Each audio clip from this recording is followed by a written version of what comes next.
Nós estamos estudando o Evangelho de Marcos, chegando ao fim, como o William disse, depois de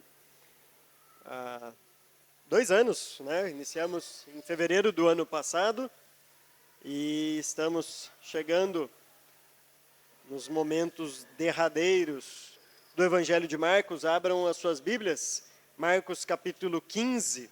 Estamos no penúltimo capítulo do Evangelho de Marcos, Marcos capítulo 15. Nós leremos hoje e meditaremos os versículos 16 até o versículo 21 de Marcos capítulo 15.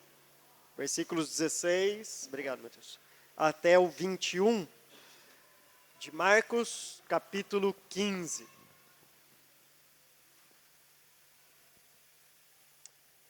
A palavra diz assim: os soldados levaram Jesus para dentro do palácio, isto é, ao pretório, e reuniram toda a tropa. Vestiram-no com um manto de púrpura, depois fizeram uma coroa de espinhos e a colocaram nele. E começaram a saudá-lo: salve, rei dos judeus. Batiam-lhe na cabeça com uma vara e cuspiam nele. Ajoelhavam e lhe prestavam adoração. Depois de terem zombado dele, tiraram-lhe o manto de púrpura e vestiram-lhe suas próprias roupas. Então o levaram para fora a fim de crucificá-lo. Ainda o versículo 21 termina o parágrafo dizendo que certo homem de Cirene, chamado Simão, pai de Alexandre e Rufo, passava por ali, chegando do campo. Eles o forçaram a carregar a cruz. Até aqui para a nossa meditação. Irmãos, toda brincadeira, como diz o ditado, tem um fundo de verdade. Na verdade, é isso que faz, inclusive, a brincadeira ser cômica ou engraçada de alguma maneira. Por exemplo, se a gente for brincar com o cabelo do William, isso só faz sentido porque o cabelo dele é feio mesmo. Se fosse bonito, não faria muito sentido uma brincadeira como essa, não é? Se a gente fosse brincar com a roupa que o Vinicinho vem na igreja, só faria sentido. Brincadeira, veio direto do trabalho, ele está lá dentro, acho que está lá. Assim. Tem coisas que só faz sentido porque tem um fundo de verdade, senão não seria nem tão engraçado assim as brincadeiras. Brincadeiras elas são engraçadas justamente por causa desse fundo de verdade. O que nós vemos nesse texto aqui é os soldados brincando, mas brincando com algo que para eles era brincadeira, mas que, na verdade, a brincadeira tinha muito mais do que um fundo de verdade. Aquilo que eles falam, que está no coração deste texto, bem no meio deste texto, na estrutura aqui do texto, é a mais pura verdade. Embora para eles era somente uma brincadeira, somente uma zombaria. Veja que Marcos está escrevendo o texto aqui para mostrar para a gente que aconteceu algo que nem era assim tão necessário, a gente pode dizer, à luz do que o texto vem nos mostrando, do acontecimento. Se você lembrar da mensagem do Lucas, no final do versículo 15, foi o final do parágrafo dele, diz que Pilatos então soltou-lhes Barrabás e mandou açoitar Jesus e entregou para ser crucificado. E lá no finalzinho do versículo 20, que é o nosso texto, então o levaram para fora a fim de crucificá-lo. Veja que parece que estão sempre levando Jesus para ser crucificado, mas essa crucificação nunca chega. Perceba que Pilatos não ordenou isso daqui. O que Pilatos ordenou é açoitem Jesus, que de fato aconteceu ali, e depois vão lá e crucifiquem Jesus. Mas no meio disso, entre uma vai lá e crucifique e outra vai lá e crucifique, acontece algo aqui que é justamente esta zombaria dos soldados. Algo que eles decidem fazer por conta, simplesmente para brincar e caçoar com algo tão sério assim como o nosso Salvador. O texto então é estruturado, esse texto do 16 ao 20, o 21 é um adendo, e vocês vão entender o porquê que Marcos termina esse parágrafo com 21, mas do 16 ao 20, ele é estruturado numa espécie de quiasma. Eu já expliquei isso aqui várias vezes, e toda vez que aparecer eu vou explicar para você ficar craque em estrutura literária judaica. Lembra quiasma, o autor começa com um tema A, depois um tema B, um tema C, neste caso aqui, e depois ele mostra um tema central, que é o coração do texto, que é onde reside a grande lição do texto, para depois ele voltar os temas C, B e A. Então, numa espécie de espelho. Né? Lembra disso? Então, olha só, comecinho do versículo 16. Os soldados levaram Jesus para dentro do palácio. E lá no finalzinho, então o levaram para fora a fim de crucificar. Então, o texto começa e termina com os soldados levando Jesus para algum lugar. Depois, se a gente for dar um passo para o meio do texto, versículo 17 diz que vestiram-no com um manto de púrpura, e lá no 20, no comecinho, falam que tiraram este manto e vestiram-lhe suas próprias roupas. Então veja que primeiro levaram, depois vestiram, no meio aqui. Mais um pouquinho para o meio, falam que colocaram uma coroa de espinhos em sua cabeça, e depois, no versículo 19, batiam em sua cabeça. Então, levaram nas extremidades, seria a letra A, no B, a veste dele, vestiram-no, e o C ali no meio, a cabeça, quer seja colocando uma coroa, quer seja batendo em sua cabeça. Então, o que vem bem no meio disso tudo? Né? O coração do texto, realmente, que quando os judeus escrevia isso, ele queria mostrar, de fato, que no meio é aqui que estava a grande lição disso tudo. É essa a expressão deles. E começaram a saudá-lo. Salve, Rei dos Judeus. Que para eles era uma zombaria, mas Marcos estrutura o texto a mostrar que isto é a grande lição. De maneira irônica, aquilo que os judeus não fazem, recusarem Jesus, entregando inclusive para Pilatos, quando ele estava lá diante do sumo sacerdote, se vocês lembram das mensagens passadas, quando o sumo sacerdote pergunta para ele, né, lá no versículo 61 do capítulo 14, outra vez o sumo sacerdote ele perguntou, você é o Cristo, filho do Deus bendito? Jesus responde, sou, disse Jesus. Tipo, bem claro em alto som, mas aquilo que os judeus recusaram, os romanos agora proclamam, em forma de brincadeira, em forma de uma zombaria, de um açoite, mas sem saber estavam falando aquilo que era a verdade. Jesus Cristo, de fato, era e continua sendo não só o rei dos judeus, mas o grande rei dos reis. E no final, vem o versículo 21, que faz um contraste oculto aqui. Vocês vão entender o porquê, como que é este contraste oculto que acontece no versículo 21. Então vamos para o nosso texto, analisando todo este parágrafo. O texto começa assim, os soldados levaram Jesus para dentro do palácio, isto é, ao pretório, e reuniram toda a tropa. Lembra que eles estão aqui diante de Pilatos. Pôncio Pilatos, nessa época do Império, tá, desde o início do Império, tá, depois que acabou a República Romana, para a chegada do Império Romano, quando houve essa mudança, os líderes militares eram quem tinham a grande proeminência no Império. Os militares, os líderes de exército, os líderes, eram esses guerreiros, eram quem tinha essas proeminências. Mas com isso, com o tempo, isso foi mudando. Então, os líderes do Império, assim, os líderes de exército, já não tinham mais tanto aquele poder absoluto nas regiões. Quem tinha agora era uma espécie de um governador, uma espécie de um cônsul. E Pôncio Pilatos era um deles. Ele não era um líder militar, não era um líder bélico realmente, mas era um líder mais político. Aí Pôncio Pilatos era isso, era uma espécie de um governador, de um cônsul, de um procurador na região ali da Judéia. Então eles estão na casa do pretor. Pretor, em latim, significa o líder. E o pretório, então, é a casa ou o palácio onde este pretor, este líder político ali, exercia a sua função, a sua liderança. Então, Jesus está diante do pretório. E todo pretor ali, todo líder, podia contar com uma guarda, chamada também de destacamento, talvez na sua Bíblia. Nada mais, nada menos do que 600 soldados para protegê-lo. Ou o cara era muito medroso de uma revolta dos judeus, ou tinha guarda sobrando ali, porque só para protegê-lo, para cuidar ali do palácio, tinham 600 guardas. Isso era um destacamento. Isso era chamado da guarda pretoriana. Talvez já tenha visto essa expressão. O que o texto nos diz é que Jesus, além de ser levado para o pretório, o versículo continua dizendo que reuniram toda a tropa. Não sei se Marcos está sendo realmente literal quando diz toda a tropa, mas devia ter gente pra caramba para ele, pelo menos, dizer e falar assim, olha, estava quase todo mundo reunido ali. O que quer dizer que são quase 600 pessoas, todo o destacamento da guarda pretoriana, zombando e caçoando de Jesus.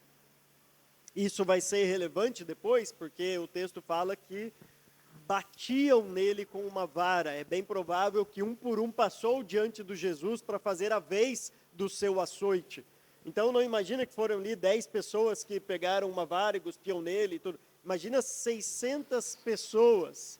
É mesmo que não tivesse todo mundo ali, mas imagine 400 ou até 300 pessoas, 300 soldados açoitando, cuspindo, batendo em Jesus. Veja que isso traz um quadro. Quando Marcos coloca essa nota de que toda a tropa estava junto, era justamente para dar este ar de gravidade para aquilo que estava acontecendo, de indignação, quando algo é levado a uma proporção realmente que até nos assusta, de tanta humilhação.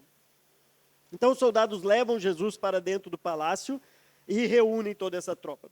O interessante é que o próprio Jesus, lá no sermão escatológico, se vocês lembrarem lá em Marcos capítulo 13, se não me engano, versículo 9, já havia dito para os seus discípulos, olha, vocês serão entregues aos reis e os imperadores desta época.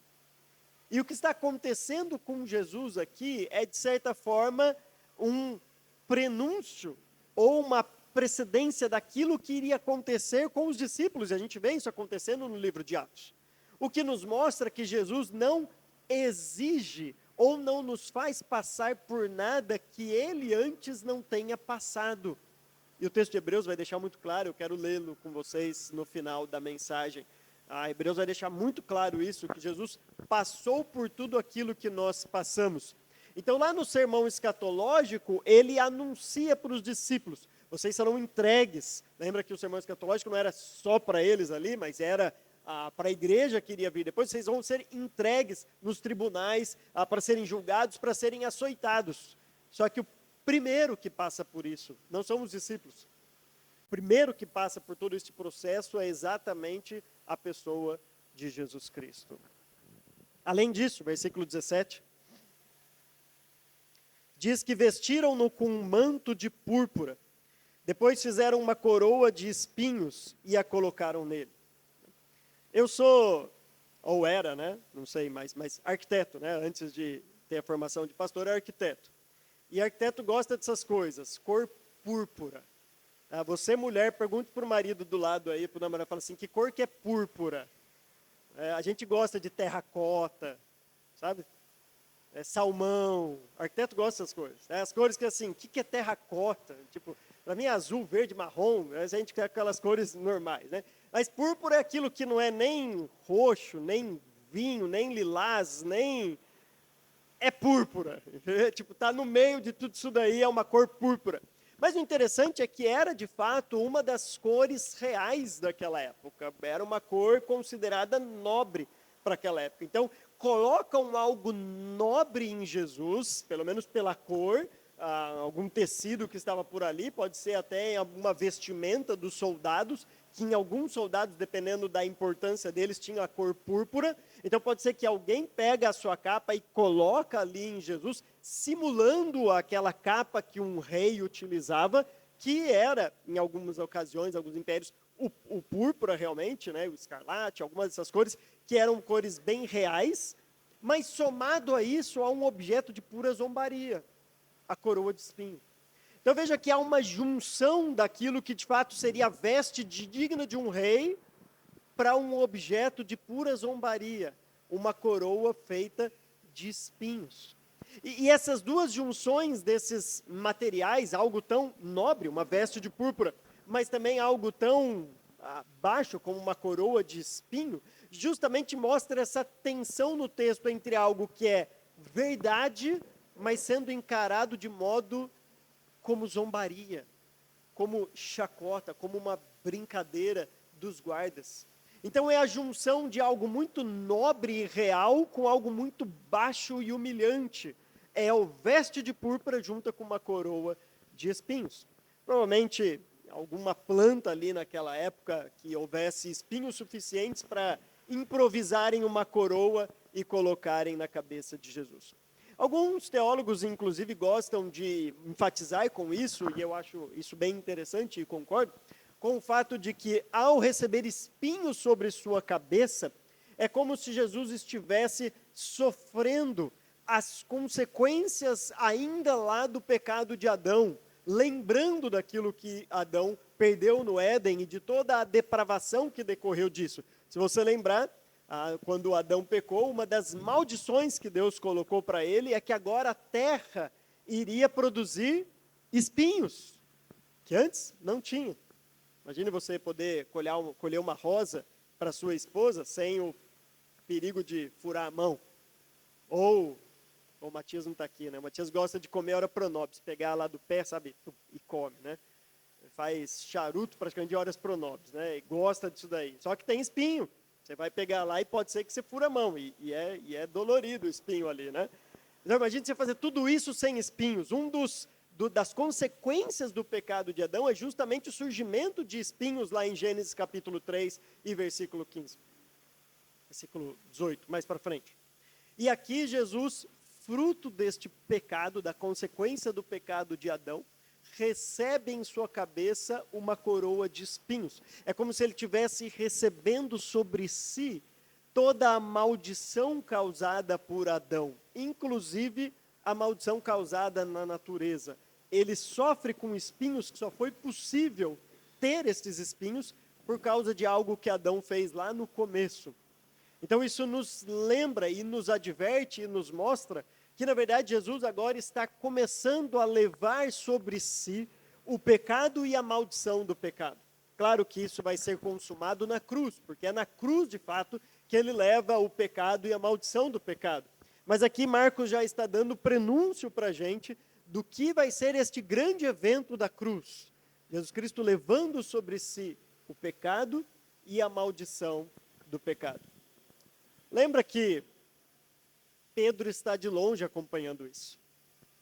Pedro está olhando todo este evento de longe. Ele já negou a Cristo, mas ele estava ali perto assim, longe. Não fala dos outros discípulos, falam que todos se dissiparam, todos fugiram, mas Pedro estava perto o suficiente ali para identificar ele, e ele acabou de negar Jesus, como nós vimos em 2 ou 3 mensagens para trás. E o próprio Pedro, lá em 1 Pedro capítulo 5, versículo 4, vai dizer que quando este mesmo Jesus voltar, ele vai nos dar uma coroa. Só que não uma coroa de espinho, agora uma coroa de glória. Eu sempre fico imaginando isso, né? Um autor como Pedro escrevendo isso, e não teria como ele escrever isso sem lembrar da coroa que o seu Salvador levou, para que ele pudesse agora ter uma coroa de glória, como ele vai escrever na sua primeira carta, no capítulo 5 e no versículo 4. Jesus Cristo levou a maldição, levou os espinhos, para que nós pudéssemos, como nós seremos um dia, glorificados. E isso é simbolizado por esta coroa que nós receberemos, a coroa de glória. Mas isso vai acontecer lá, porque por enquanto, se Jesus Cristo recebeu espinhos, o que nos aguarda são espinhos. Não sei se você gosta do grupo Logos, mas tem uma música que ele fala: Senhor Jesus, eu não entendo espinhos. Lembra dessa música? Mas se a cruz é o fim deste caminho, eu aceito. Eu não sou maior que o meu Senhor, apenas um servo eu sou. E aí no refrão ele dá a solução para tudo isso. Dá-me mais graça. Somente graça.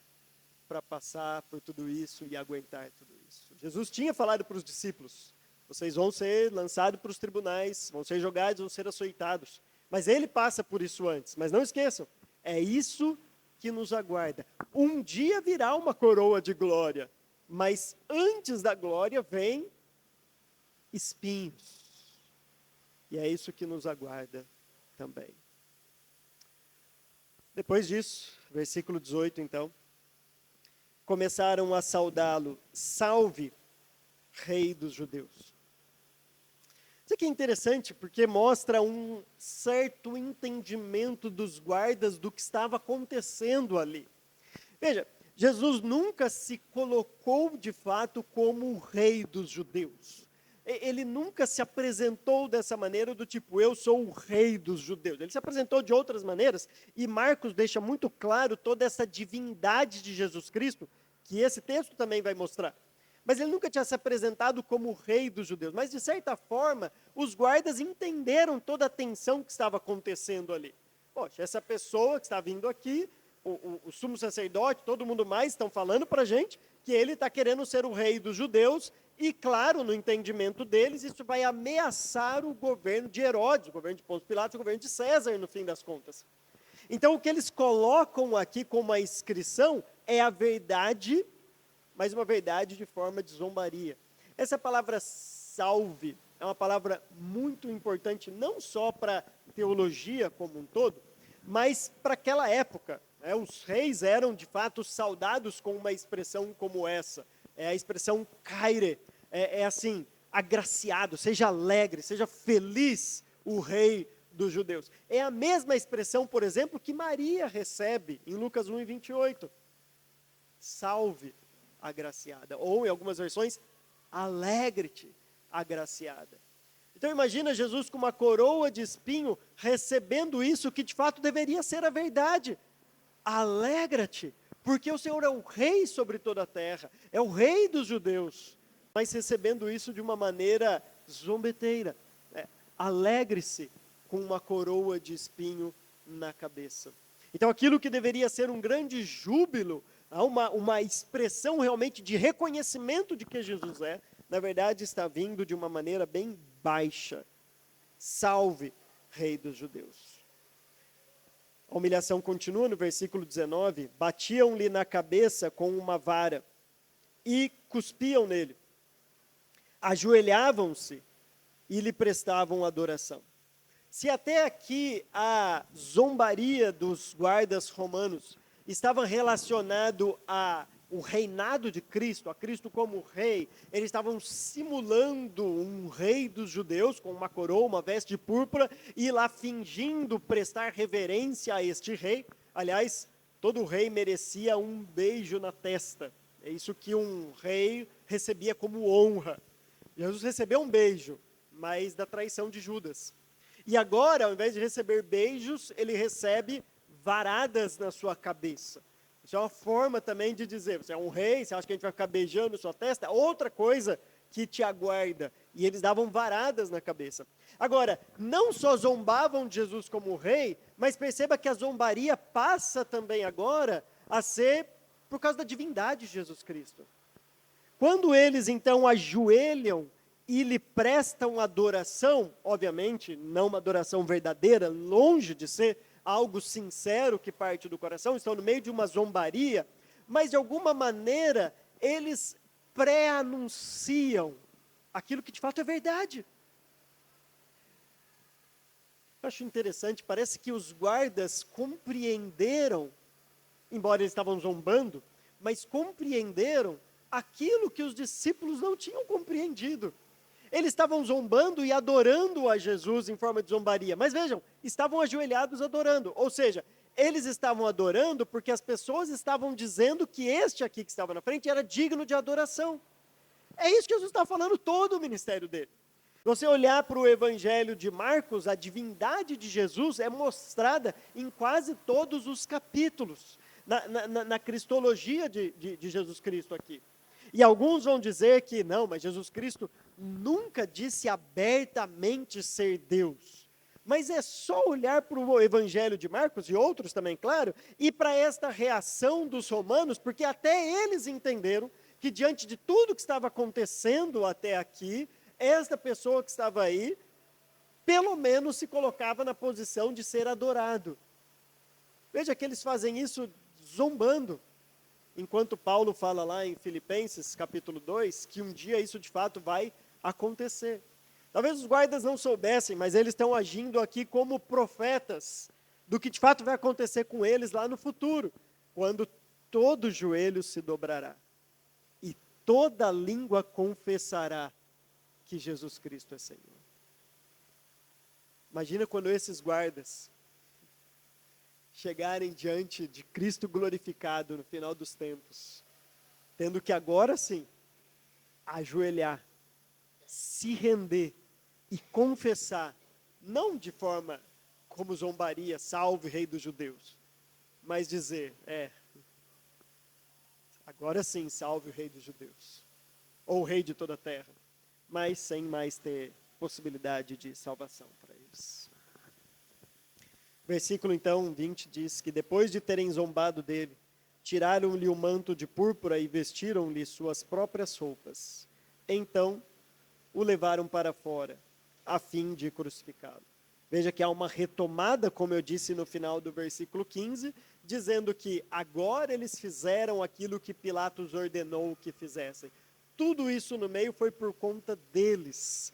Obviamente, claro, sem perder a soberania de Deus, Deus estava no controle de tudo isso que estava acontecendo, cumprindo as profecias do Antigo Testamento. Mas daí acontece algo interessante no versículo 21. Algo que parece não fazer muita importância no texto. Não só Marcos relata isso, outros evangelistas também registram, mas parece uma nota meio sem sentido para o que vai acontecer. Se você olhar para o versículo 22, mais uma vez, levaram Jesus ao lugar chamado Gólgota. No começo da mensagem de semana que vem com Ulisses, assim, levaram Jesus para ser crucificado. Mas espera aí, estão sempre levando Jesus. Mas entre este levar de Jesus, acontecem esses eventos que são meio emblemáticos. Tanto os guardas zombando de Cristo, fazendo aquilo que é a verdade, mas de maneira como uma zombaria. Mas agora também essa descrição de um tal de Simão. Certo homem de Cirene, chamado Simão, pai de Alexandre e de Rufo, passava por ali, chegando do campo. Eles o forçaram a carregar a cruz. Não parece uma nota meio sem sentido aqui? Assim, pensa se esse versículo não tivesse aqui. Levaram Jesus para ser crucificado. E então levaram para o Gólgota para ser crucificado. Ok, isso é a sequência da narrativa. Por que dizer então que este certo Simão aqui de Cirene foi forçado a carregar a cruz? Para fazer um contraste oculto. Para fazer um contraste com aqueles que deveriam estar ao lado de Cristo quando Cristo estava sendo açoitado. Ou pelo menos com aquele que disse que se Cristo morresse, ele morreria junto. Lembra que ele estava disposto a morrer por Cristo. Que, coincidentemente, chamava-se Simão. Aquele Simão todo corajoso que falou, não, ainda que todos te abandonem, eu nunca te abandonarei. Tipo, era para ele estar na posição deste certo Simão desconhecido, que ninguém sabe muito bem quem ele é, embora dê algumas informações para ele.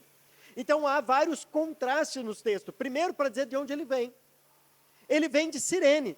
Cirene era uma região lá no norte da África, fronteira ali com o Mediterrâneo, onde hoje é a Líbia. Tá? Para quem um pouco de geografia, bem do lado do Egito, tá? Do lado oeste do Egito. Então tem a Líbia ali, ele é de Cirene. Para que falar que ele é de Cirene? Para justamente dizer que ele não é da Galileia.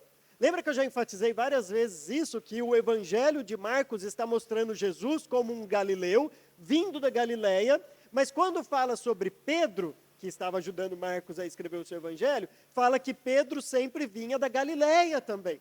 E Jesus fala para eles, vocês vão me abandonar, mas eu vou adiante de vocês para a Galileia. Eu vou encontrar vocês ali na Galileia. A Galileia tem um lugar importante no Evangelho de Marcos, porque é de onde vem Jesus e de onde vem Pedro também. Mas Simão não é nem daquela região, nem daquele país.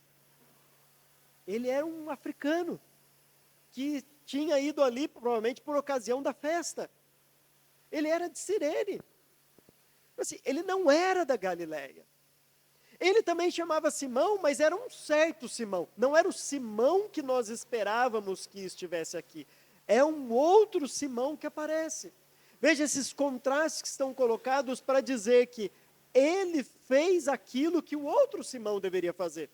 O outro contraste que tem aqui é que enquanto aquele Simão esbravejou e disse, eu vou até o final, mesmo que todos te abandonem, eu nunca, esse Simão não abre a boca, mas age. Ok, ele age porque obrigaram ele a agir, mas não há nenhuma reclamação registrada dele. Não há nada dizendo, eu vou ou não vou. Ele simplesmente faz. Enquanto um fala demais, mas some no momento crucial, o outro não fala nada, mas está aqui, carregando a cruz. Nós não sabemos o fim desse Simão. Há algumas possibilidades. Lá em Atos capítulo 13, quando descreve a chamada de Paulo e Barnabé para o chamado mesmo missionário, né, para eles realizarem a primeira viagem, é descrito ali como o líder da igreja de Antioquia, um certo Simão ou Simeão em algumas versões, e aí o texto fala assim, também chamado Níger. Tá? Níger significa negro, tá? na língua grega. Então é provável que seja este Simão aqui. Curiosamente, hoje o país Níger, existe um país chamado Níger hoje, fica bem embaixo da Líbia. Naquela época não existia essa divisão, era toda uma região só, uma nação só ali, um país só, mas fica bem abaixo da Líbia. Então pode ser que este mesmo Simão, que foi lá para carregar a cruz, tenha depois ficado por lá e inclusive tenha virado um dos líderes da igreja de Antioquia. É possível a relação desses dois Simãos. Nós não sabemos se isso é verdade ou não, mas pode ser que haja uma relação e esses dois sejam a mesma pessoa. Agora, Marcos está escrevendo o seu evangelho para os romanos, lembrem disso. E ele faz questão de dizer que este, Simão, era pai de Alexandre e de Rufo. E lá em Romanos capítulo 16 e versículo 13, Paulo vai saudar um certo Rufo também, cuja mãe foi uma mãe para ele. E aí, a menção de Marcos aqui, de que Simão era pai de Alexandre e de Rufo, só faz sentido se as pessoas ao lerem isso falam assim, é o pai do Rufinho lá, meu amigo da igreja. Senão não faria nenhum sentido dizer o nome que ele é pai de alguém, e falar assim, mas quem que é este tal de Rufo aí? Ou seja, aquilo que ele fez carregando a cruz teve um impacto na sua vida e na vida da sua família.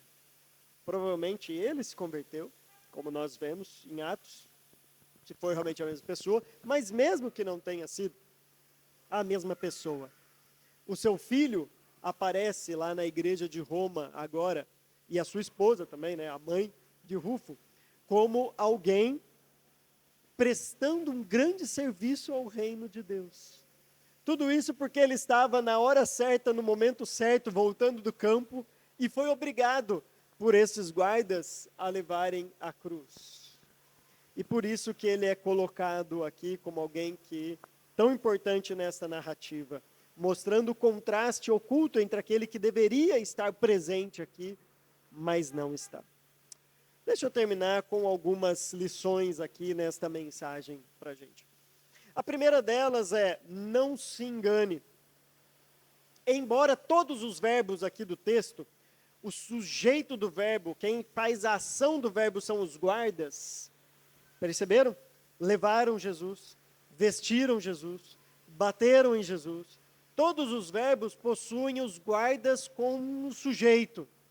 Mas não se enganem, Deus continua soberano sobre a história.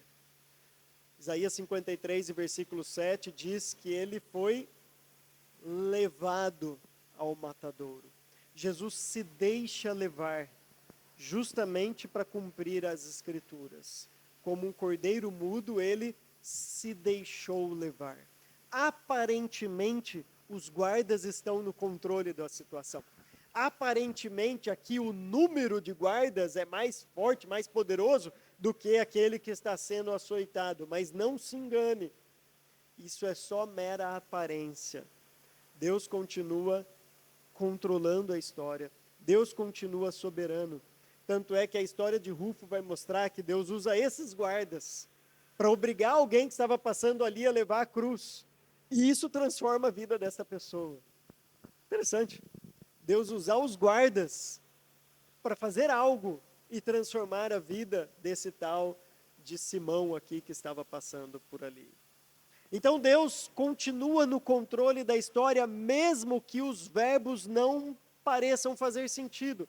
E talvez os verbos na sua vida também não pareçam sentido. Parece que os verbos não são muito Deus agindo ali em algumas situações. Mas lembra que mesmo quando isso acontece, isso é uma aparente perda de controle, mas ainda assim Deus continua soberano sobre todas as coisas. Não deixe que os verbos te enganem, achando que os romanos estão no controle da jogada, achando que toda aquela guarda está comandando a situação. Ainda assim, Deus é soberano sobre essas coisas. A segunda lição que nós tiramos, eu queria ler para vocês o texto de Hebreus, capítulo 2, e depois o texto de Hebreus, capítulo 4.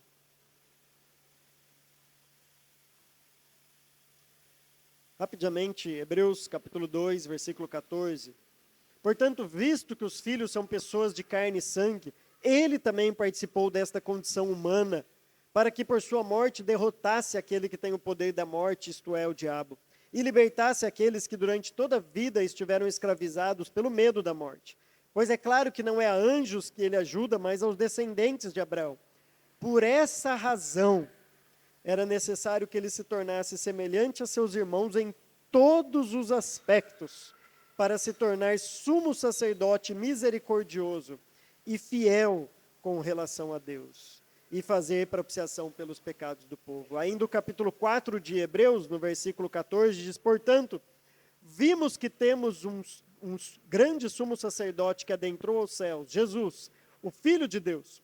Apeguemo-nos com toda a firmeza à fé que professamos, pois não temos um sumo sacerdote que não possa compadecer-se das nossas fraquezas, mas sim alguém que, como nós, passou por todo tipo de tentação, porém sem pecado. E a conclusão disso é assim: aproximemo-nos do trono da graça com toda a confiança, a fim de recebermos misericórdia e encontrarmos graça que nos ajude no momento da necessidade. O que nos mostra aqui é que Cristo poderia muito bem ter ido diretamente para a cruz, porque foi na cruz que os nossos pecados foram expiados.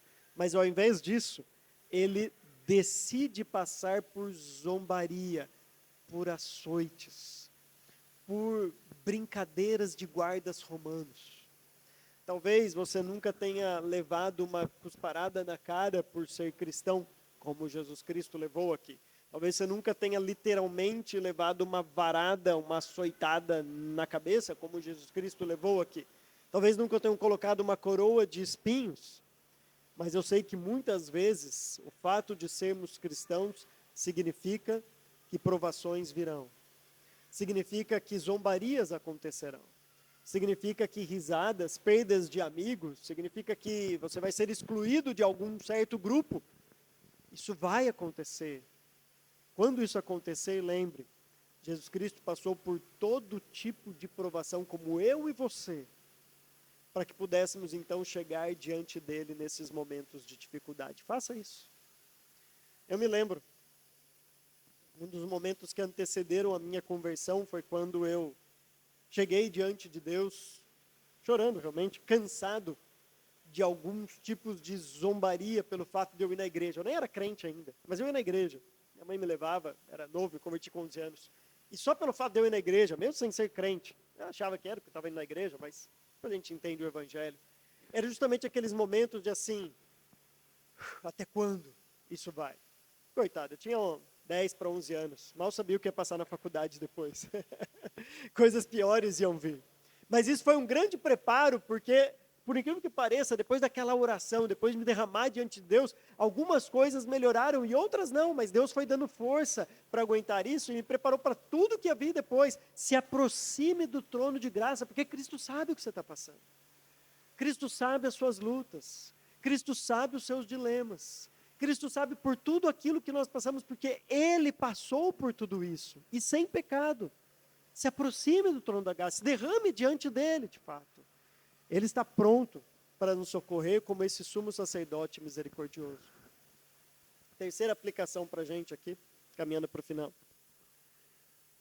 Não ache os guardas romanos extremamente ruins, maus, como olhando de cima para baixo, dizendo, o que estão fazendo com Cristo? Onde já se viu isso, fazer isso com Cristo? Lembre-se, toda vez que eu e você pecamos, nós estamos zombando de Cristo do mesmo jeito. Toda vez que eu e você tropeçamos na fé, pecamos, nós estamos cuspindo em Cristo do mesmo jeito. Nós somos chamados para uma vida de santidade. E que os guardas estão fazendo aqui com o nosso Salvador escancara a pecaminosidade e a depravação do coração humano. O que uma pessoa pode fazer com o Filho de Deus. Mas toda vez que eu e você pecamos, nós estamos fazendo isso também. O que alguém pode fazer contra Deus, ofendendo a Deus com o nosso pecado? Agora, diferente dos romanos, nós somos alcançados pela graça de Deus. E que isso possa nos dar ânimo e coragem para seguir na nossa busca por santidade. E por fim, a última aplicação aqui para a gente. Lembre-se sempre, carregar a cruz é um privilégio. Estar em situações como essas é um privilégio. Jesus Cristo diz, aquele que quiser vir após mim, negue-se a si mesmo. Tome a sua cruz e siga-me. Os discípulos tiveram a oportunidade de literalmente carregar a cruz, mas fugiram. Todos eles fugiram. Até aqueles que estavam ali próximos, não estão presentes num momento como este. E por isso Deus agraciou Simão. Com aquilo que talvez ele tivesse reclamado, dizendo, poxa, o que eu tenho a ver com a história? Estão me obrigando a carregar a cruz. Mal ele sabia que isso seria um grande privilégio para a vida dele. E que isso ia transformá-lo completamente. Lembre disso. Carregar a cruz é uma identificação com o Cristo sofredor, com o Cristo humilhado. Negar a si mesmo, negar todo aquele desejo nosso por conforto, por fama, por poder neste mundo, por reconhecimento, negar tudo isso e estar disposto a se identificar carregando a cruz com o Cristo humilhado, o Cristo que é zombado. E Simão teve esse privilégio. No lugar certo, no momento certo, carregou a cruz. Um dos grandes atos, com certeza, da sua vida. Saia daqui com a certeza disso. Carregar a cruz é um privilégio para nós, cristãos. Amém, irmãos? Que Deus nos abençoe.